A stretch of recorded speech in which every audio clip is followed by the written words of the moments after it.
So, John, how do I share or export or present vSAN storage to other systems?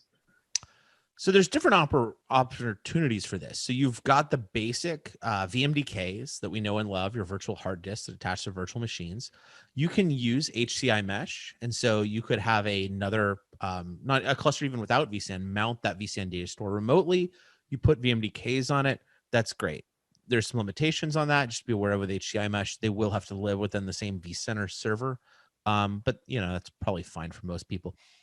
Also, if you've got maybe some physical servers that you need to share you want to share block storage to, we have an iSCSI service. And so if you've got some weird, Solaris box in the corner that everyone's scared to make eye contact with, and it needs a place to put some backups, then yeah, you can definitely use the iSCSI service and go export that there.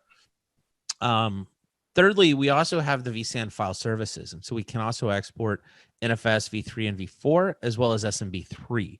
And that can be integrated with Kerberos for authentication, Active Directory, and so forth. So we do have the ability to do file we can export. We can do block. We can do block to other virtual machines or physical boxes. So we've got a different way multiple different ways of exporting that storage. And if you want to get really fancy and do some object storage, we have our partners. You can use vSAN Direct and the data persistence platform and go spin up some MinIO or something else to export even object out of a cluster.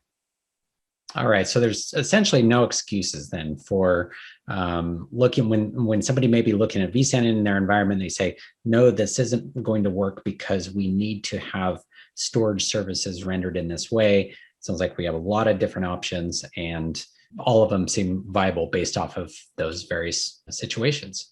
Yeah, even if you got that weird, AIX box in the corner, feed it some NFS.